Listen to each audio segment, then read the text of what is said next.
Focus on women with International Women's Day set for tomorrow. Today we want to talk about women in politics. During the August 8th election, the number of women, or rather after that election, the number of women who got elected to various positions at the county and national assemblies, and even at county and national assemblies, increased significantly. While it is no longer a phenomenon to have women competitively go for leadership positions, they still face many challenges. And joining me in studio is a very competent panel that can address and help us to discuss all these issues. Let me start from the far right there.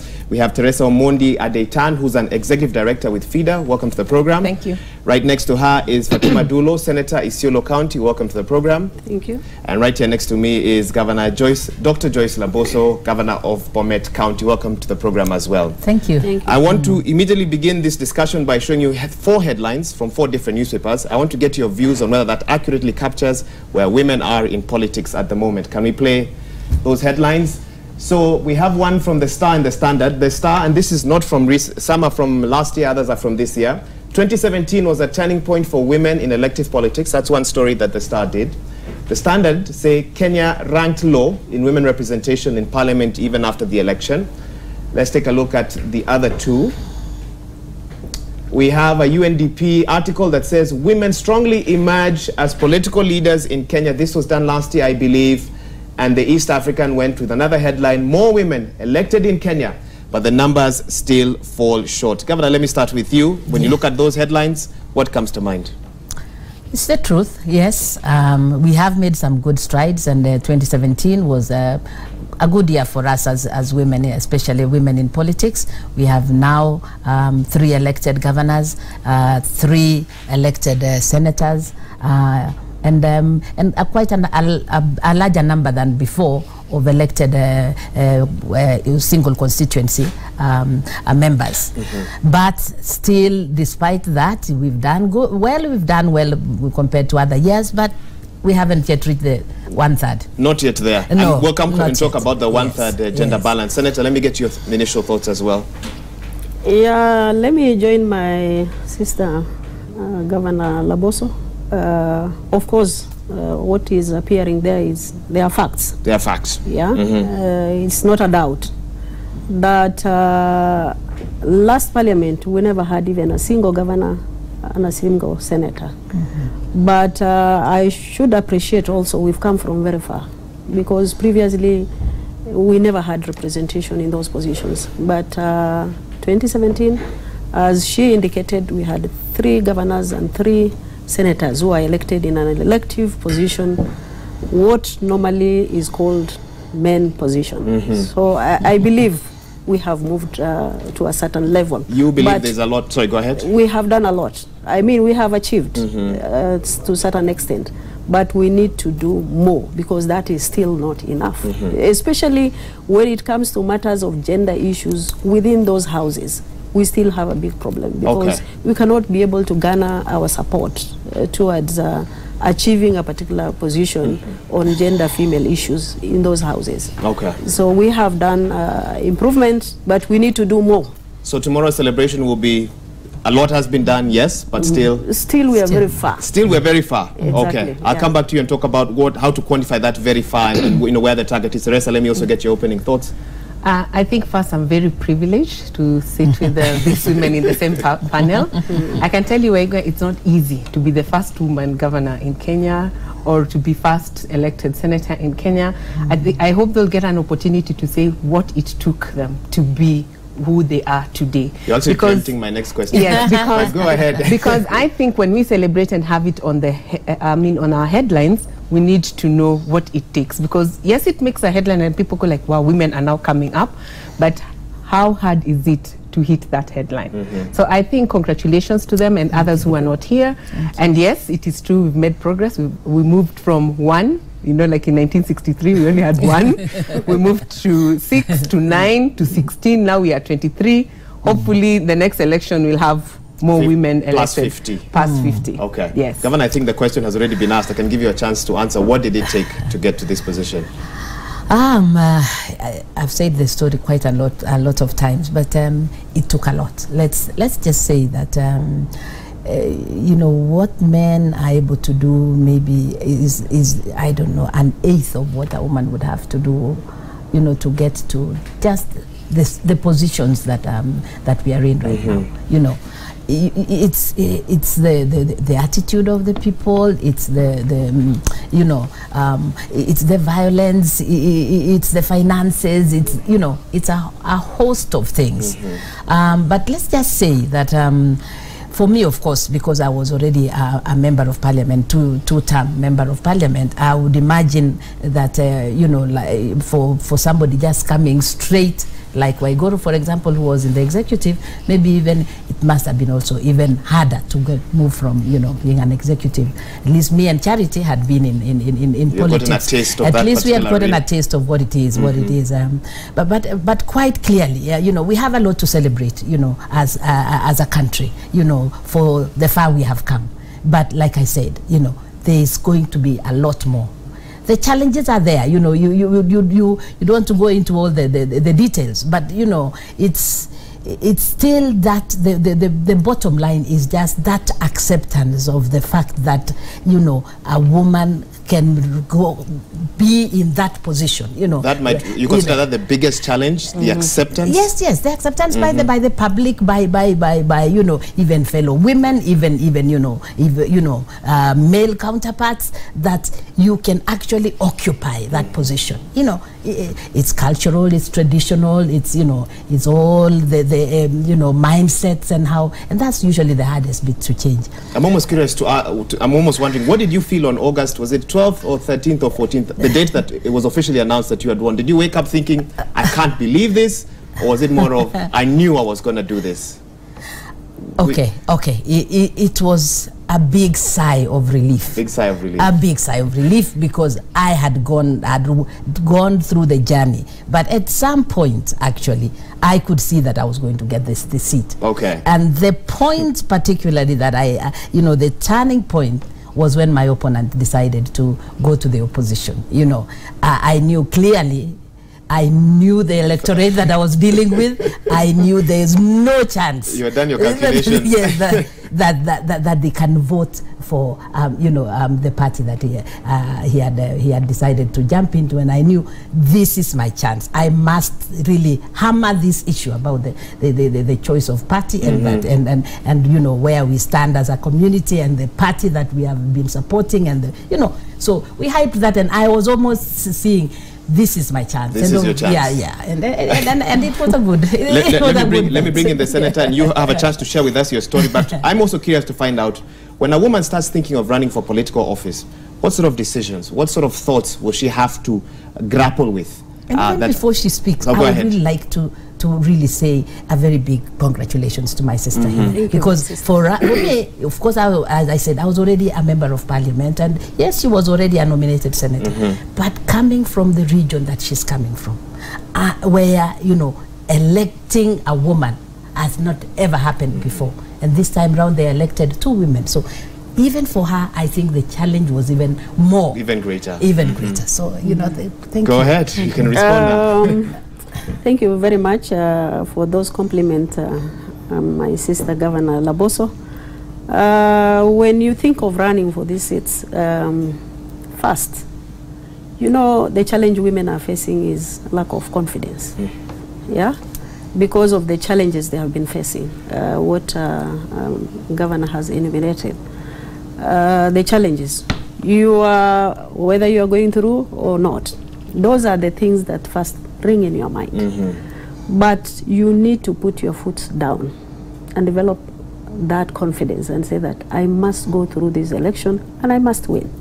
And once you have psyched yourself, then automatically it will work through for you. That will be able now to ensure that the challenges, the strategies you have in terms of ensuring that you are going to go through should be put in place. So it's not an easy game, because clearly in the minds of our communities, those are seats that are meant for men.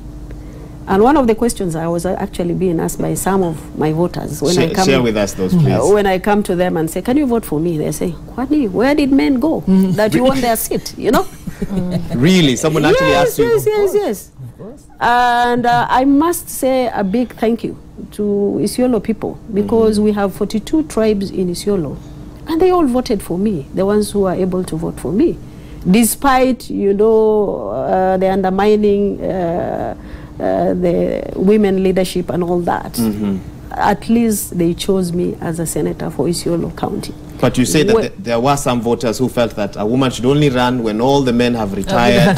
No. They are saying a place for a woman is in the kitchen.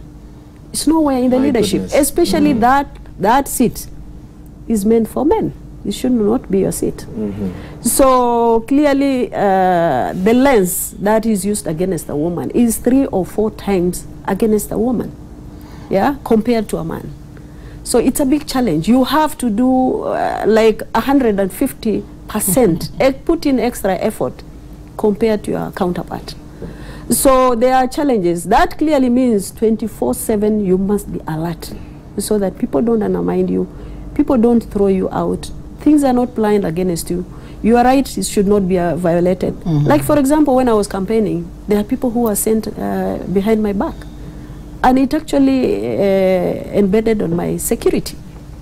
There are people who are sent to attend even my meeting so that they can actually take the clips of what I've said in those meetings and used against me. Yeah? Maybe even on social media. Exactly. So you can be blunted with so many things, but as long as you focus on what your objective are and where you are heading, close your ears in terms of the violation and social media and all that. But I believe this is a history, especially from where I come from, where the culture is a big challenge to our women who are coming to leadership position. Religion is another factor because people use religion against women, which is not there. But what worked for me is of course, having been in the Senate last parliament as a nominated, I've done a lot of work and a lot of projects. And secondly, my background, because I am a lawyer by profession. By the way, Terry was my classmate. Oh, really? So, again, I have a Islamic religious background that worked very well for me. I have the law behind me. The law behind you, yes. I have a Christian religion education behind me. So whenever I'm challenged, I just tell them, can you tell me a verse in Quran that says a woman should not run for an elective post? None. They were not able to respond to that. Nothing. Tell me, what does the Bible say in terms of women coming to leadership position? Is it anywhere? No. And the law the same. And the culture the same. So, I mean, you have to prepare yourself properly whenever you are faced with a lot of challenge. But I think I must be very grateful to the people of Isiolo. And again, it requires also political will, especially the top leadership, whether they will support you or not. And they bring about legislation that will help exactly. to rise up. Not even that, even for individual running for positions. Political parties should support women to come to those leadership positions, the same way they're supporting men. Yeah? Some of the people, when I was saying I was going for Senate seat, they're saying, this one is just a joker, she will not go through. Really? Yes. Yeah, there is no space for her, especially in northern Kenya. You see? While, you know, you work so hard within political parties to make sure that you have prepared yourself to run for those seats. Yes. People still believe, even at the top leadership, will she really make, you know? So thank God to Jubilee, at least they have appreciated me. Okay. And I was given a deputy leader majority of the Senate, which is a big thank you to my 2 principals. Quite a and the powerful post Jubilee to fraternity. That's right, yes. Because clearly it shows that they are appreciating women who have worked hard to come to leadership position in this country. And I hope they will continue even in future. That's right. Teresa, you can come in now. A lot has been said. I can give you a chance to respond and react to that.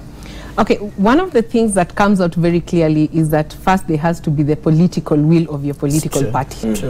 If your party does not support you, if the leader of your party does not support you, that's another great hurdle to cross, yeah, as a woman.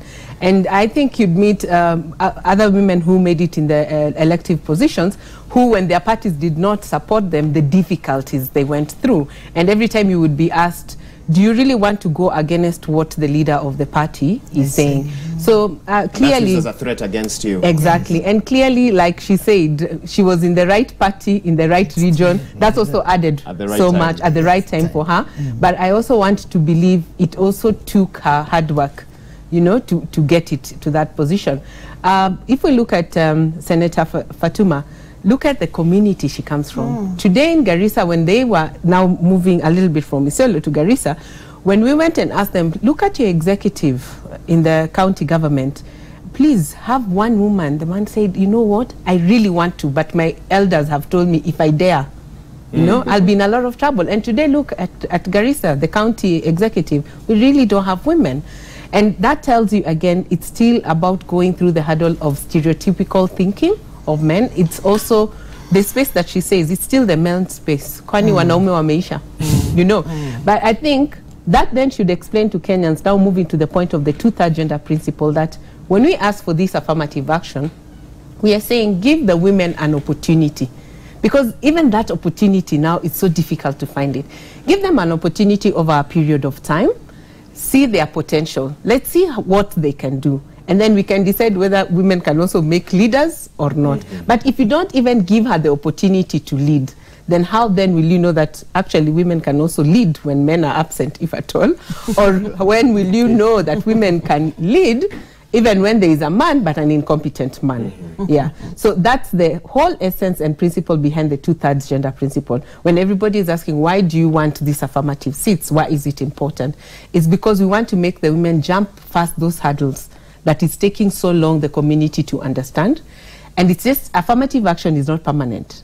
It's for a period of time. Until some sort of equality. At least, yeah. And we've actually been asking, give us even 2 election circles, just 2. You know, it's not so much for Kenyans. Just 2 election circles, and let's see what happens. And so far, you'll see for the regions that, like she said, she was nominated as a senator, yes, yeah. And they saw her leadership, and that's why they've now elected her. That's a clear example of when you give a woman an opportunity, then she'll be able to show what she can do. So that's just the basic principle behind affirmative action. We actually saw a lot of, we saw women from marginalized communities, yes, you know, prevailing over some of their male counterparts. Ijara constituency, I believe, yes, Samburu West as well. Yes. So a lot of positive things happening in regions where, you know, previously it would have been unheard of. All those women had been given an opportunity, an affirmative action opportunity, yes, before now people thought, affirmative action is working effectively if you look at the trend. It is in some regions, yes. Okay. Yeah. Governor, let me come back to you. We can talk about last year, but we know for a fact that this fight has been on for many years. Maybe before, you know, everyone on this panel actually got into this space. I want to take you back 22 years to 1995, the 4th World Conference on Women in Beijing. And of course, women came from that conference. I don't know why Teresa is laughing as I mentioned that. Women came back with certain agreements that had been made on power and decision making. Can you say that the nation felt an impact because of that particular conference? Can you say maybe that the reason why you are there today is because of some of the things that were discussed there? I don't know if it had any impact on you. This has been a journey. It is not an event, you know. So every point that we have been at has been sort of incremental in a very small way. So yes, there was that push from Beijing, and everybody was now talking about, hey, wanawake walienda Beijing, you know, they were, it really became like the rallying point, you know, that now we are going to talk about women's rights and women's, you know, power decision making. So I must say, yes, Beijing did play a role, and also the women that actually, you know, we must really give credit. There are women who have fought in this country. You know, there are CEOs, you know, the Mwendwas, you know, even Karua, even Jaritingilu, you know, these people have actually gone through a lot in their, you know, in their leadership, and it is because of the persistence, the fact that they hang in there, and they you know, even despite all the things that they went, if they tell you the harrowing stories they would go through sometimes, like in Parliament when there were 1 or 2 or you know, or 6, as you are saying. Now, you know, we have 60 something plus in the, you know, and more in the National Assembly. So yes, Beijing played a role, but I think again, the biggest leap for Kenya, of course, and for women is our constitution. Okay. The 2010 constitution really, you know, really sort of legalized and put it on paper that, you know, this is now not just a thing that we'll be wishing about, but we now must concretely do something. But unfortunately, even despite it being put on our legislation and being put in the highest document of the land, we still cannot, we still have not been able to. Why are we unable to? You know what I've just. I know you've been asked this many times. Yeah, yes. when she was, my two colleagues here were talking. It reminded me the other day. Cecily Karaoke came to my constituency, and we were after the function that we were having at our hospital. We went into the chopper because to go and come back to Nairobi, and somebody just took the clip of me and her on the chopper, and under there they said, "Oh my God, what has the world come to?" What does that mean?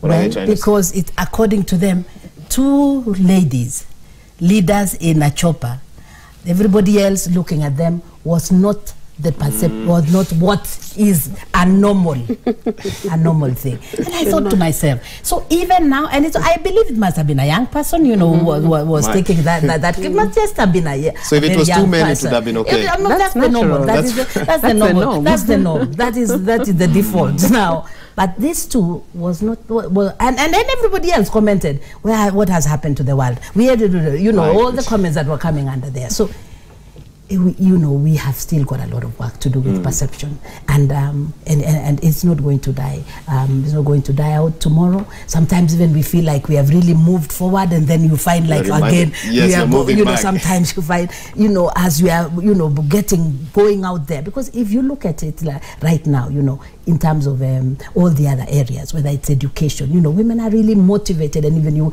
we are almost actually having a problem now with the male.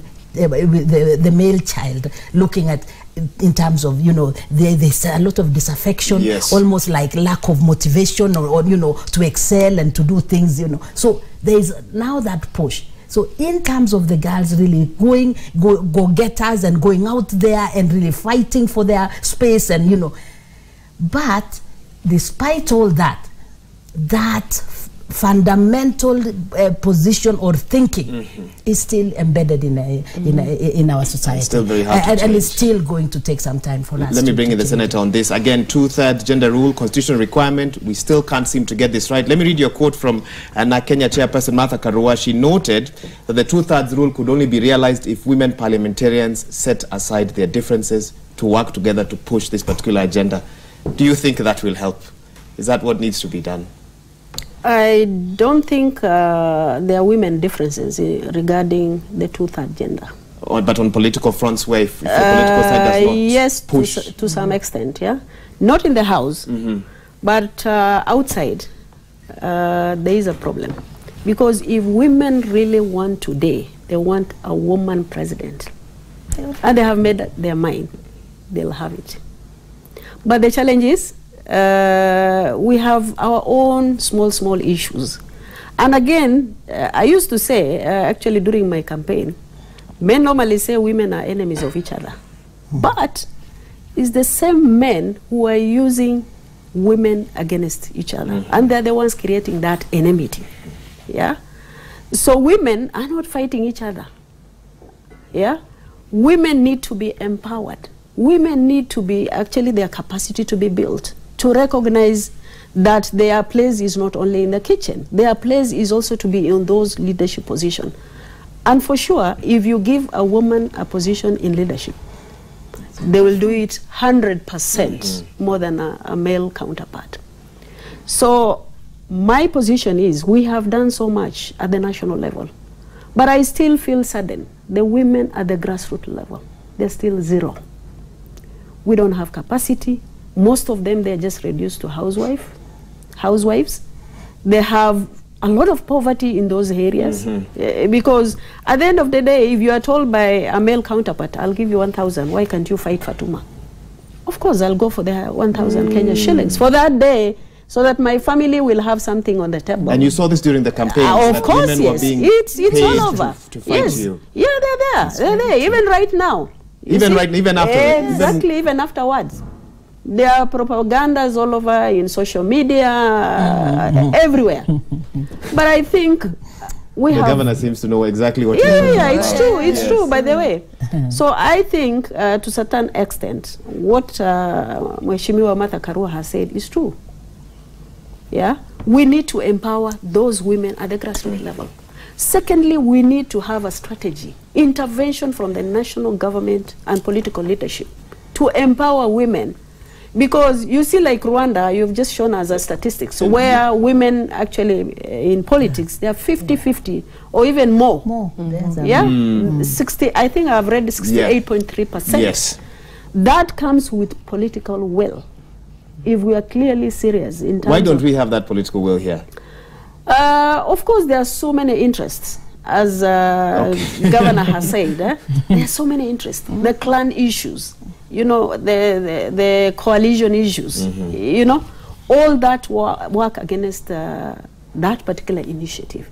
And I think if we are given support by the national government, the political leadership, political parties, the other major problem is political parties.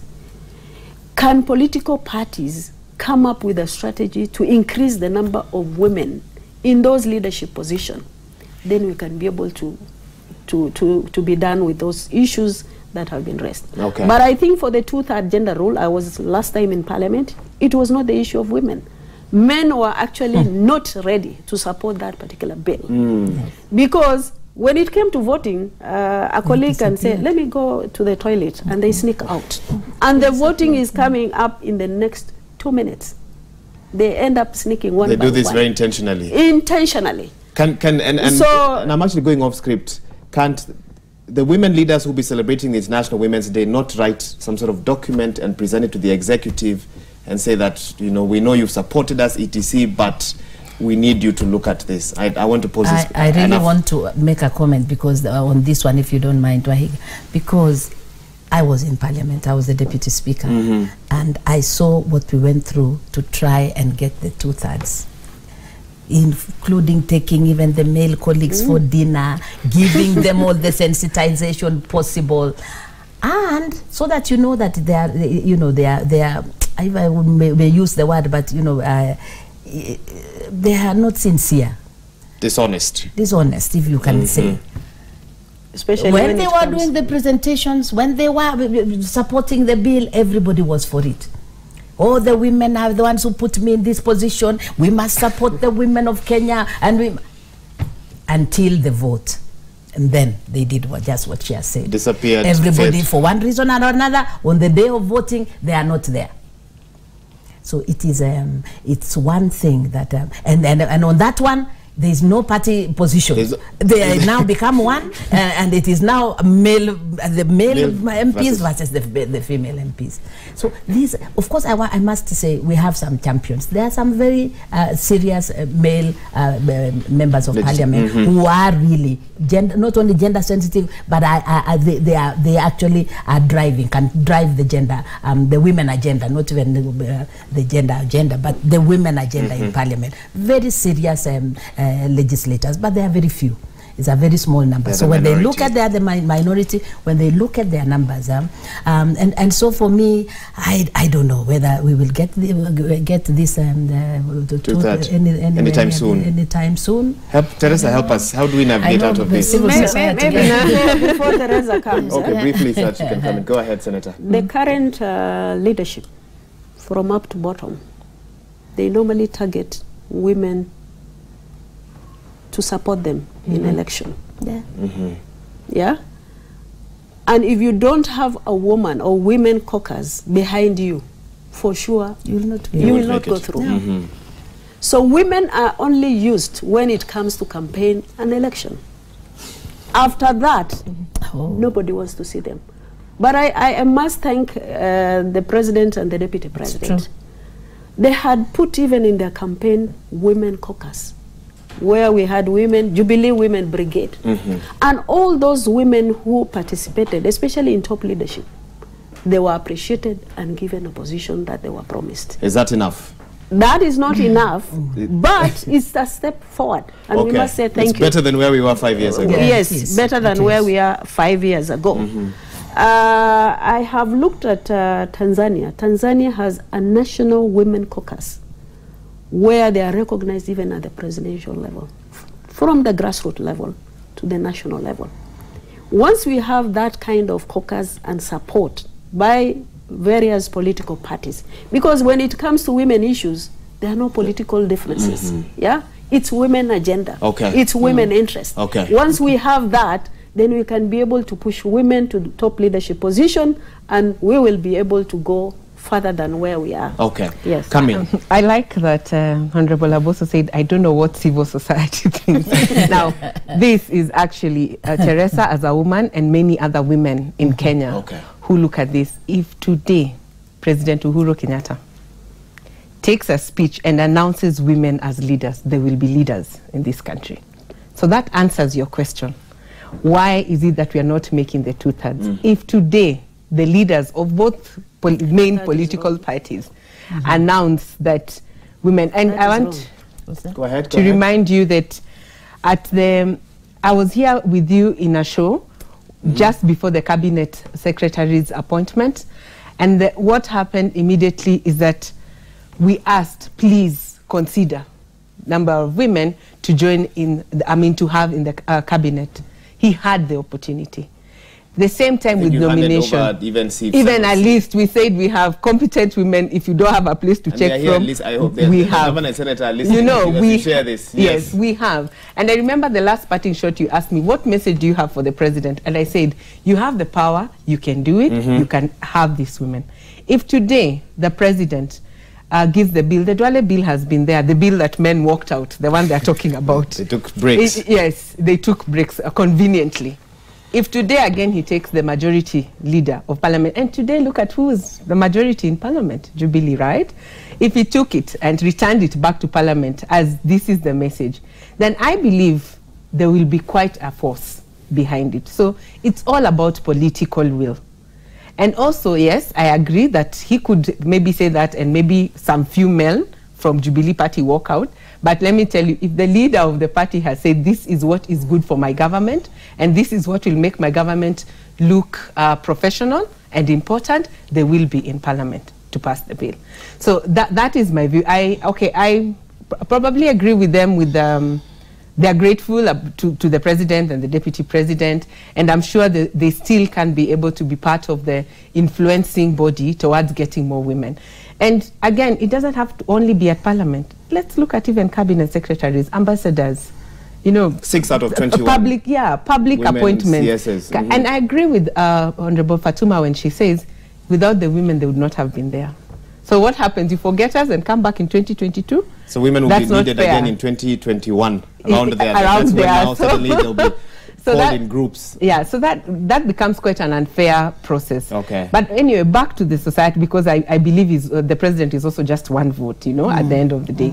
But back to the society also needs to see things differently. And that's what FIDA Kenya tries to do with other women rights organizations in Kenya. Continuous education to tell them women can. And we really appreciate when women who have made it, like now Honorable Aboso, Fatuma, Waiguru, Charity, all of them come to forums where they encourage women and they've mentored women. There are women I know who say they've been mentored by Honorable Aboso, and that's why they are in the race. I know Fatuma Dulo is a very good public speaker when it comes to even speaking to women. So we shall get there, but we have to still work on that societal perception. Okay. And allow me just to say this. When she's called Godwin, the first girl who in the last exams. Yes. When she was the first one, it now became a crisis. The boy child is in problems. Yet it's the first time a girl is leading this country since 1963. Let's not make a crisis out of little achievements that we get. And that's also a victory for one girl. If you look at the rest of the results, where are the girls? And these are the statistics that people don't share and keep on bringing us back to this empowerment that we are talking about. Honorable Laboso said very well that girls are really being empowered to now stand up and say, actually, I can also be a pilot. I can also be, a driver, a lorry driver if I wanted. A governor. But the minute you see that progress is coming up, immediately someone else comes with a different advocacy. And I'm not saying the boy child does not need help. They need, because these girls are going to be married to them in future. But I do not want us to lose the focus. Okay. Because the truth is, It's only girls who get pregnant at age 15. Boys don't. It's only girls who need They have pads. to drop out of school It's after girls that. who drop out of school. They're girls who still get married early. It's only women who, when they enter a chopper, they are asked, what are you doing? What's happening to the world? So we need not to lose our focus. Okay. Yes. I know each of you need to dash because you have various events in the lead up to International Women's Day tomorrow. I want to give you a chance to talk about the day tomorrow. The theme is Press for Progress, and according to the website for the global celebration, it says, we cannot be complacent. Now more than ever before, there's a strong call to action to press forward and progress gender parity. How can we translate this to the Kenyan scenario? Let me start with you, Governor. Thank you. I think for me, I want to encourage women that this is not this leadership and going for political office. It's not going to be given to you. You have to take it. Yes. You have to make the decision that you want to actually be that leader, and you must be able to do what my colleagues have said. That you would stop listening to all the noises, stop listening to all the propaganda, stop listening or reading all the social media. I can assure you, I would not be governor today if I was to go by what is written about me on social media. So refuse to listen to the noises. Focus on where it is that you want to go. That pressing on means you make the decision, take the step in whatever field, in whichever field that you're interested in. Don't be a lackluster kind of a person. When you want, show that passion, go for what it is that you want. And of course, we want for me, and I want to really thank the people of Bomet for really giving me this opportunity to be one of the first governors here in Kenya. I know we have a lot of expectations from Kenyans, on how we are going to on performance, because really just said, when you do give a woman a chance to be a leader, then they really perform. And we are looking, and I will really want us, we must really succeed, the three of us, at least to the point that people can see, let's talk development, let us address the issues that are key to our people, those things that really mean, a lot to them in terms of development, in terms of that empowerment. How do you bring that woman that Senator Dulo is talking about? How that grassroots woman, how do you make a difference in their lives and make sure that the things that you are doing actually do touch them? So to me, ladies, tomorrow, tomorrow is important for us. It is a day that we all, come back and focus on ourselves as women and where we are, whether it's in politics, whether it's in, whichever field that you are in. So I want to encourage them. You have enough mentors out there, and encourage the lady leaders also to mentor, bring in and encourage more women to come on board. Okay. I want to just lastly to say, actually, like for us, I must say that I'm also here because I got the political will. And it's not just in words, it was very practical. Proper support from my party, the Jubilee, from the president, the deputy, and all the other leaders. I'm sure the campaigns in Bomet, everybody, literally the whole country was watching and going along with it. So I must say, yes, even these 2/3, actually, I agree with them. Teresa, I agree with her when she says that we can actually do it. If Duale and the team really decided that we are going to have this bill, it will happen. But this, if we keep saying, with this political, shyness and saying it will finish us politically and all this and all these interests that come in. That's the remaining but I really hope that something will change. But encourage the women out there. Let's celebrate our day. Let's celebrate ourselves. Let's show that confidence. We are important. We are valuable. And give yourself a pat on the back. Any woman, and say, any woman out there, give yourself person. a pat on the back. Senator, come in and we'll take this as your final thoughts. Thank you very much. In as much as we celebrate International Women's Day, for me, I always really want to know what we have achieved. Yeah, both national and the county level. What do we count for this celebration? That was rings in my mind. For example, I come from Isiolo. Apart from myself elected as a senator and a women rep, and a few women in appointment positions, CEC and the like. The larger women community What are we celebrating Where as are they? Isiolo? Where are they? You know, most of them are still carrying water on their backs. Most of them, they are unable to take their kids to school because they are single mothers. Even for those who are not single mothers, their fathers, they don't have day-to-day earnings. They are unable to take their kids to school.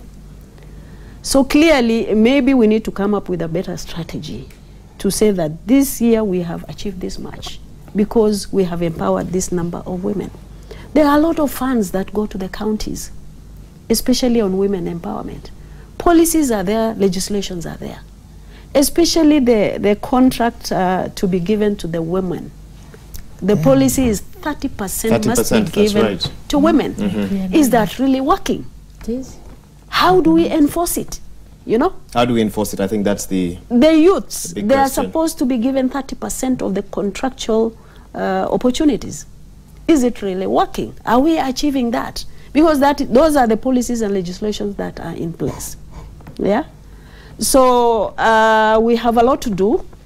And I think it should start with all of us as leaders to make sure that we have actually gone down to assist the women at the grassroots level. And we must push also the leadership, political leadership at the highest level and also at the parliament level and at the governors level, at the grassroots level, to see that we have actually empowered women and youth at that grassroots level. If we don't do that, then we'll still remain the same, so that we have something to count on as a celebration for Women International Day. You have asked very good questions. Yeah, finally, I am where I am, first, because of Jubilee government. And I will still really appreciate what support, or the support I was given by the two leadership of Jubilee Party. Yeah? And I think if that opportunity is given to more women who have capacity, who are able to be in those positions, Kenya will be different today. Can we have what we have in Rwanda, Uganda, because Uganda is also far much ahead of us in terms of appointing women to leadership position. But we are grateful to Jubilee government and Jubilee leadership for having actually held the hands of women who are able to come out and fight for those positions. They have never let us down. And we count on you to increase the numbers. More can be done. Yes. And I believe if those other political parties can do the same, then we'll be able to celebrate, or we will be having something to celebrate about whenever we have International Women's Day. But women must wake up. They should not wait for somebody to come and pull them from their houses. And I'll give them appointments. Yeah? So they should come out. They should actually forget about what they are being called. Because as Governor has said, he will listen to those voices out there that is really trying, because those are strategies by men to pull us down. If you listen to it, we will not be where we are today. Fair enough. Let me allow Thank you Teresa. so much. Thank you so much, Senator. Teresa, coming now. Just to go back to the International Women's Day again, I mean, there are countries where this is a public holiday. Really? Yes, Cameroon is one of them. In Africa, I even actually had to check in Africa so that you're not told you're following the Muzungu way. There's no holiday here. Yeah, so so first, probably, this would be one of those public holidays where we sit back, Honorable Fatuma, and check those achievements that she's saying, where all Kenyans sit and you actually reflect on how far are we with the girls in schools, how far are we with the girls, women in public participation, politics, in health. You know, we've had so many issues in our country. So maybe just to make a score of how far we've gone. So probably one day it will be a public holiday. But most important is that tomorrow, let all men and women who care about women in this country and girls in this country, and I mean children generally, let's come out tomorrow and do something nice. Yeah, to the women of this country. I think before and just maybe to add that also on 9th we still continue the celebrations at FIDA. People can join us at the Arboretum, you know, because we'll be marking more. Yes, we'll be having a function there, and it's all of our social media. Briefly, Governor, now, go I was just going to say, maybe you need to invite us one of these days, maybe even the 3 women governors, to hear what we are doing for women and what Okay. we are doing, you know, in our counties. When Just you to are know. ready, Yes. I have given you the invitation right Now. here. Yes, I'll actually call you and follow you on that. Okay. I think that will be amazing. Fascinating discussion, I must say. Thank you so much to each of my guests, the Governor of Bomet County, Dr. Joyce Laboso, Senator of Isiolo County, Fatuma Dule, and of course, Executive Director of FIDA, Teresa Omondi, for joining me in this discussion and being very honest about where we are as a nation. Thank you to our viewers for watching. Citizen Extra, time now for a short break. We'll be right back.